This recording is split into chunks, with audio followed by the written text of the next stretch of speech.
हीन संस्कारा निवारयिष्यामि। बालों को भिगो दीजिए अच्छा से। ओम सवित्रा प्रसूता देव्या उप आपवदन्तु प्रेतम दीर्घायुवाय वर्चसे। बालों को भिगो दीजिए दूध दही से। अब 3 शिखाएं बांधेंगे। मनुष्य के मस्तिष्क में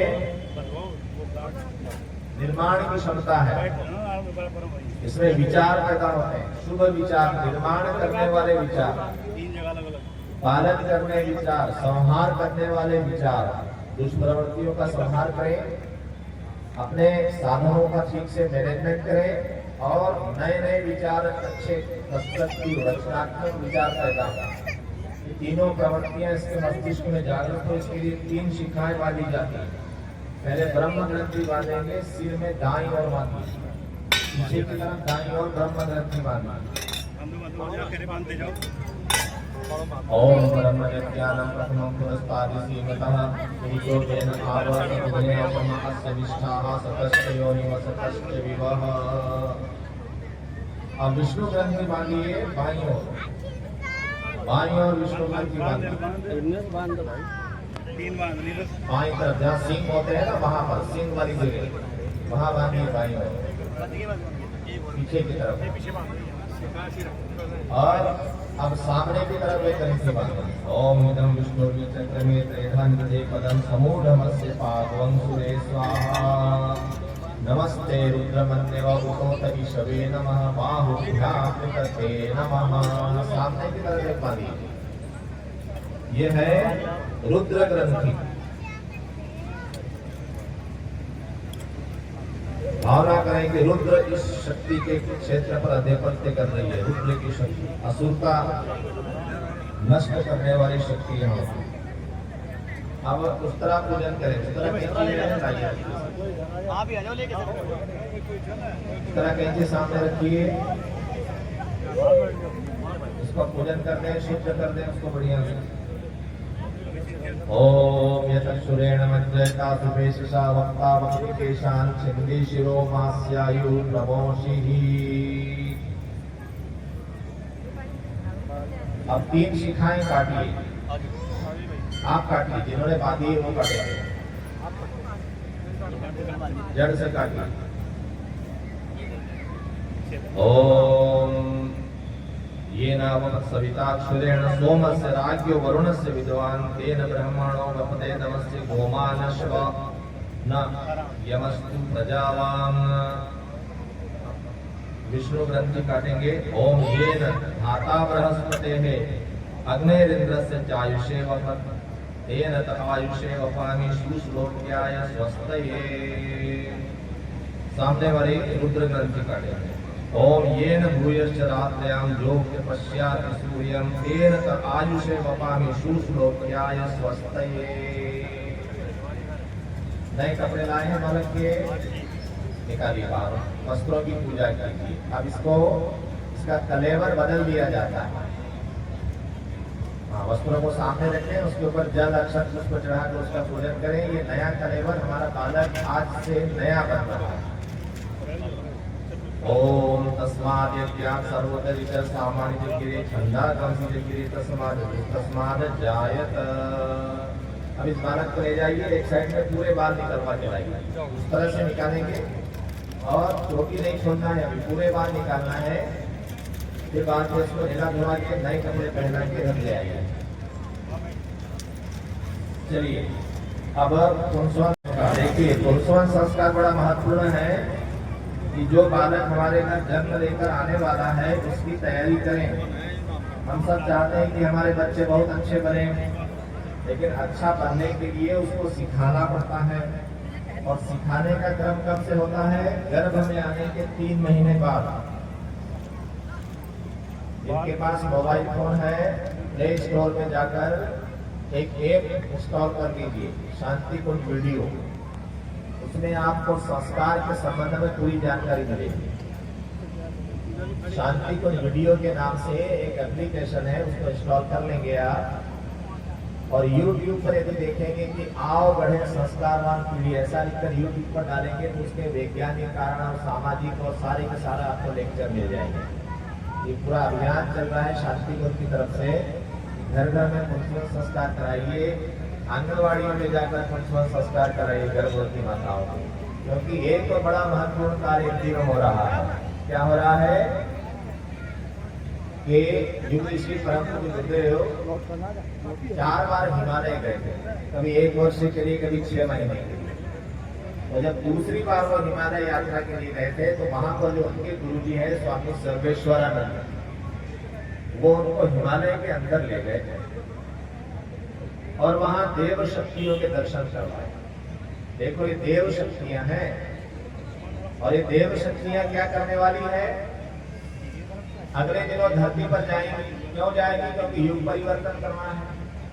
तो युग परिवर्तन सामान्य मनुष्य के बस की बात नहीं है, क्योंकि सामान्य मनुष्य तो बेचारा अपने लोगों में, घर परिवार की समस्याओं में उलझा रहता है, बाहर निकल ही नहीं पाता। तो देव शक्तियां ऐसे प्रचंड पुरुषार्थ वाले, साहस वाले, बुद्धिमान मनुष्य चाहिए जो परिवर्तन की प्रक्रिया कर सके, जो अच्छे निर्णय ले सके। ये सब देव आत्माएं धरती पर जाकर जन्म लेंगी। गुरुजी ने कहा अच्छी बात है, जन्म लेंगी। बोले तुमको इनके लिए घर बनाना है। गुरुदेव के मन में ये बात आई, पंडित श्री राम शर्मा आचार्य जी सुने, वो कम आयु थी उनकी, कि मैं कैसे घर बनाऊंगा, मुझे क्या पता पड़ेगा कि कहाँ जन्म लेने वाली है। तो उन्होंने कहा कि तुमको ऐसे घर बना देना, ऐसे परिवार बना देना है कि जहां पर ये देव आत्माएं जाकर जन्म लें। तो क्या करना है, कौन से घरों में जन्म लेंगे? जहाँ उपासना साधना होता है, जहाँ जप होता है, जहाँ यज्ञ होता है, जिन घरों में अच्छे पुस्तकें पढ़ी जाती है, अच्छे विचार हैं, जिन घरों में सब लोग प्रेम भाव से रहते हैं, जिन घरों से अच्छे काम के लिए दान निकलता है, अच्छे कामों में सहयोग निकलता है, ऐसे घरों में वो देवात्माएं आकर जन्म लेंगी और जन्म लेकर अगले दिनों बड़े बड़े काम करेंगी। और वो दिखाई पड़ेंगे आपको कि देखो ये अचानक कहाँ से आ गया सर, कल तक तो उनको कोई जानता नहीं था और अचानक आके इतना बड़ा बड़ा काम कर रहा है। दिखाई पड़ेगा, अपने आसपास ऐसे लोग आपको दिखाई पड़ेंगे। तो वो देवात्माएं धरती पर जन्म लेने के लिए ऐसे घर तलाश रही है। उसने तो जन्म ले लिया है, जिन्होंने जन्म ले लिया है उनको जगाने के लिए तो हम ये कार्यक्रम कर रहे हैं कि वे जागे और आगे बढ़े। और जो जन्म लेने वाली है उनके लिए हम आपको तैयार कर रहे हैं कि आपके घर वो महान आत्माएं जन्म लेगी, जिन घरों में संस्कार होंगे।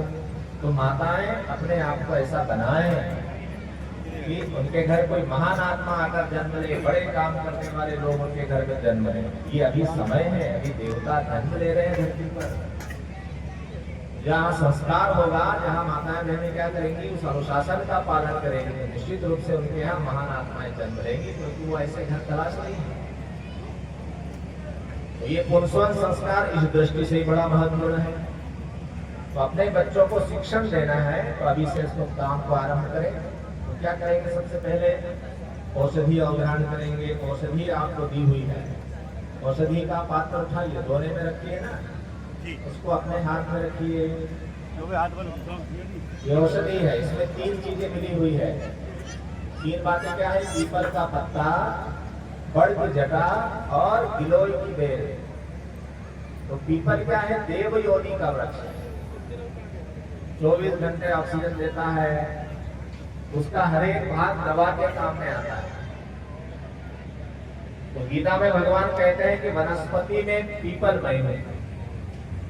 तो इतना पवित्र वृक्ष है, तो हमारा जो बच्चा है वो देवता जैसा बने, पवित्र बुद्धि वाला बने, सेवा करने वाला बने, सद्गुणों को धारण करने वाला बने। और क्या है, बड़ का पेड़ की जटा है। जटा, बड़ का पेड़ क्या है, कितनी लंबी आयु होती है। बड़ का पेड़ 100 सैकड़ों वर्षों तक जीवित रहता है। और कितनी उसकी छांव होती है, कितने घनी छांव होती है, उसमें कितने लोग आश्रय लेते हैं, पक्षी घोंसला बनाते हैं, फल खाते हैं। तो हमारा बच्चा कैसा बने, बड़ के पेड़ के जैसा, दुनिया की सेवा करे, दुनिया की मदद करे। ऐसा नहीं बन जाए कि बड़ा हुआ सो क्या हुआ, जैसे पेड़ खजूर, पंथी को छाया नहीं, फल लागे अति दूर।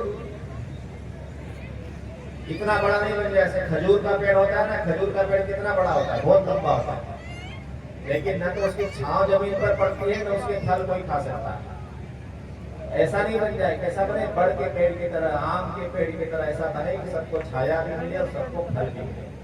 ऐसा हमारा बच्चा सबको आश्रय देने वाला बच्चा, बड़ा व्यक्ति। और गिलोय की बेल क्या होती है? स्वास्थ्य। आप सब जानते हैं कि कोरोना में बहुत ज्यादा गिलोय की बेल का उपयोग हुआ, राष्ट्रीय औषधि अमृता कहते हैं। तो हमारा बालक शरीर से स्वस्थ बने, शरीर से स्वस्थ बने, बुद्धि से तेज बने, विचारों से पवित्र बने, ऐसा हमारा बच्चा बने। ये औषधि आपको ग्रहण करना है ना, सूंघना है और ग्रहण करना है। इसकी सुगंध लेंगे और ये गुण हमारे बच्चे तक पहुंच रहे हैं, ऐसा भाव करेंगे। लीजिए मंत्र ऐसे बोलते हैं, ओम अद्य समृते पृथिवी रसाच विश्वकर्मणः समवर्तताग्रे तस्य त्वष्टाग्रधद्रूपमेति तन्मतस्य देवत्वमादानमग्रे।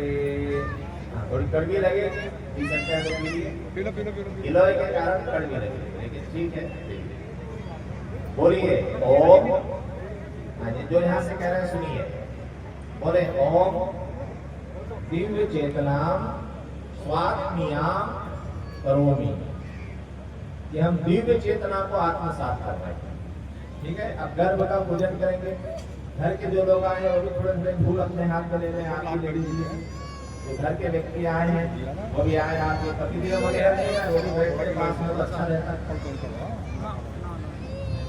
थोड़े थोड़े फूल लीजिए। हम स्वागत करते हैं, हमारे घर जो आत्मा आ रही है जन्म लेकर, हम उसका स्वागत करते हैं। गर्भ का शिशु सब बात समझता है कि क्या व्यवहार है, क्या बातें हो रही है, कैसा मन है, वो सब समझता है। तो जो गर्भ में शिशु है उसको हम कहें कि भाई आप आओ, आपके आने से बड़े प्रसन्न हैं, हम घर के सब लोग बड़े प्रसन्न हैं, बड़े आनंदित हैं और आपका स्वागत करने के लिए तैयार हैं।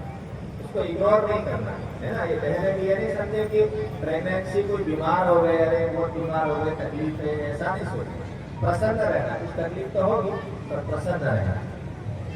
क्यों? इस बात की खुशी आपका बच्चा अनुभव करे कि मेरे आने से मेरी माँ भी बड़ी प्रसन्न है, घर के लोग बड़े प्रसन्न हैं। तो आप आइए। तो हम क्या करते हैं? उनका स्वागत करते हैं, है ना। ओम सुपर्णोसी गरुमास्ति व्रते शिरोकायत्रं चक्षुर्बृहदर्थंतरे पक्षोस्तोम आत्मा छंदागम संगानि युजुगंसि नाम सामके तनुर्वाम देव्यं यज्ञाय किं कुच्छं कृष्णयाः सभाः। आप सब फूल इनके हाथ में दे दो, अपने गर्भ से स्पर्श करा के सामने रख दो। बालक जो आ रहा है उसका हम स्वागत करने के लिए तैयार हैं। वो आए, हम बड़े प्रसन्न हैं, उसको इग्नोर नहीं करेंगे। जैसे कोई हमारे घर मेहमान आए मिलने और हम उसको बैठा दें और अपना अपना काम करते हैं, उसको बातें नहीं करेंगे, उसको लगेगा कैसे लोग करेंगे, बातें नहीं कर रहे। अब आश्वासन देंगे, आश्वासना होगी। आने वाले बालक को आश्वासन देते हैं। तो पहले तो माँ आश्वासन देगी, अपने पेट पर हाथ रखिए आप, और घर के जो लोग हैं उनके कंधे पर हाथ रखो। देखो, ये माँ अपने बच्चे को आश्वासन देती है कि मैं तुम्हें स्वस्थ रखूंगी। तो माँ की जिम्मेदारी क्या है कि स्वस्थ रहे, प्रसन्न रहे, अच्छे विचारों को पढ़े, अच्छे विचार करे, अच्छे विचार सुने। क्योंकि माँ प्रसन्न रहेगी तो बच्चे का विकास अच्छा होगा। माँ दुखी रहेगी तो बच्चे का विकास कमजोर हो जाएगा। तो प्रसन्न रहना और अच्छे विचार पढ़ना, अच्छे विचार सुनना, समय से जागेंगे, समय से सोएंगे, नियमित पूजा उपासना करेंगे, वो हम आपको भी बताएंगे कैसे करना है। ये आश्वासन माँ देगी और घर के लोग क्या आश्वासन देंगे? घर का वातावरण अच्छा रखना, इसका ध्यान तो रखना कि टाइम से बढ़िया खाए पिए, क्योंकि दो आत्मा है ना, बच्चा भी पल रहा है। तो गर्भ में बच्चा माँ के माध्यम से भोजन ग्रहण करता है। तो जितना गर्भ में जब रहेगा, बढ़िया खिला पिला दोगे तो बच्चा मस्त हो जाएगा। जन्म लेने के बाद फिर आप कितने भी टाइम खिलाओगे तो ज्यादा असर नहीं होगा। तो अपनी बहुओं का बड़ा ख्याल रखिए, ढंग से खाएं, टाइम से खाएं, अच्छा भोजन लें। आजकल आंगनबाड़ी वाले अच्छा बताते हैं क्या क्या खाना चाहिए, कैसे खाना चाहिए, तो सब ध्यान रखें आप। और घर का वातावरण प्रसन्न रखना, घर के वातावरण में तनाव नहीं हो, कोई लड़ाई झगड़ा क्लेश नहीं हो, घर में कोई दुर्व्यसन नहीं करते, बीड़ी तंबाकू वगैरह नहीं खाए, बच्चे पर बुरा असर पड़ता है। तो घर का वातावरण अच्छा होना चाहिए, घर के लोग ये आश्वासन देंगे इस बालक को, और हम सब लोग भी देंगे, गांव समाज के लोग भी, कि ये जो बच्चे जन्म लेंगे ये बच्चे हम सबकी जिम्मेदारी है। हमारे गांव के बच्चे अच्छी बातें सीखें, कोई गलत तो नहीं सीख रहा है, कोई गलत काम तो नहीं कर रहा है, अच्छी बातें सीख रहे हैं, ध्यान रखना हम सबकी जिम्मेदारी है। ये बच्चे जो जन्म ले रहे हैं ये केवल उन्हीं माता पिता के बच्चे नहीं है, हम सब गांव की जिम्मेदारी भी है कि अपने बच्चों को अच्छी बातें सिखाएं। तो अपने गांव में ऐसे कार्यक्रम आप चलाते रहे कि जिससे हमारे बच्चे अच्छी बातें सीखें। छोटे छोटे बच्चे जो है ना, ये भले यहाँ दौड़ भाग कर रहे हैं, मस्ती उधम कर रहे हैं, उनको कुछ समझ नहीं आ रहा, लेकिन इनके मन पे इस बात का बड़ा गहरा प्रभाव पड़ रहा है। इन मंत्रों का प्रभाव इनके मन पे पड़ रहा है, इनको पता नहीं है। तो यदि ऐसे आयोजन बार बार हमारे घर में, गांव में, मोहल्ले में होते रहे तो हमारे बच्चों का मन अच्छा बनेगा, क्योंकि अभी इनका अचेतन मन काम कर रहा है। छोटे बच्चे जो होते हैं ना, जो गर्भ में आता है 3 महीने से लेके 3 साढ़े 3 साल की उम्र तक, उसका अचेतन मन होता है, चेतन मन नहीं होता। चेतन मन जो होता है वो क्या करता है कि ये अच्छा है, ये बुरा है, ये खाऊंगा, ये नहीं खाऊंगा, ये पहनूंगा, वो नहीं पहनूंगा। जब बच्चा ये चीज बताने लगे तो समझो कि इसका चेतन मन सक्रिय हो गया। लेकिन जब तक अचेतन मन होता है तो अचेतन मन की कोई चॉइस नहीं होती, जो जैसा देखता है वैसा सीख लेता है, जैसा देखता है वैसा सीख लेता है। तो इस उम्र के बच्चों को यदि हम अच्छी बातें सिखाएंगे, अच्छे वातावरण में ले जाएंगे, अपने घर का वातावरण अच्छा बना कर रखेंगे, तो इन बच्चों के मन पे बड़ा अच्छा प्रभाव पड़ता है। इसलिए हम सब लोग भी आश्वासन देंगे इन बच्चों को। हाथ उठाइए, पीछे जितने सब बैठे सब हाथ उठाओ, सब माताएं बहनें हाथ उठाओ। बहनें महिला मंडल बनाएंगी, अपने गांव में गीत यज्ञ करेंगी, यज्ञ करेंगी, और स्वाध्याय सत्संग का क्रम बनाएंगे, और भाई लोग भी ये काम करेंगे। तो हमारे बच्चे अच्छी बातें कहाँ से सीखेंगे? हम ही तो उनको सिखाएंगे ना, हम ही तो बनाएंगे। सभी अपना हाथ उठाएंगे। ओम यन्ते सुषिमे हृदये हितमन्तः प्रजापतो मन्येऽहं मां तद्विद्वान् सम्माहं पौत्रमधन्याम्। चलिए, धन्यवाद। अब ये बहनों के पास जो खीर है इसको रखें। अगली पारी में आपको कुंड के पास बैठना है, खीर की आहुति होगी, फिर खीर प्रसाद में आप खाएंगे। अभी अपने पास इसको रखे रहें। चलिए, नामकरण संस्कार है। ये एक बालक आया है, इसके पिताजी का नाम अंकित है, माँ का नाम नीतू। ठीक है, नीतू। हाँ? नीतू। एक बच्चा हो रहा है। इस बालक का नाम रख देते हैं। चलिए, कमर में मेखला बांधी जाए।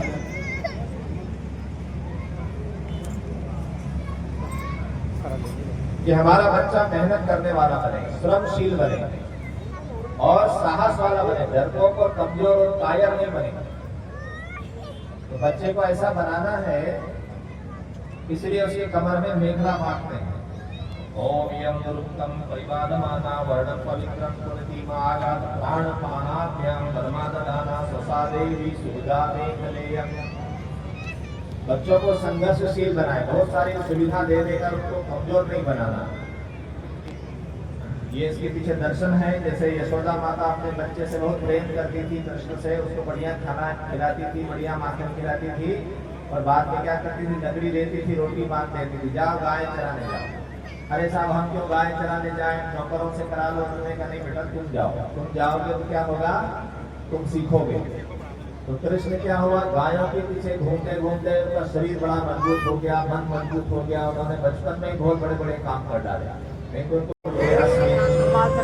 शहद खिलाइए बच्चे को। अब सूर्य नमस्कार करते हैं।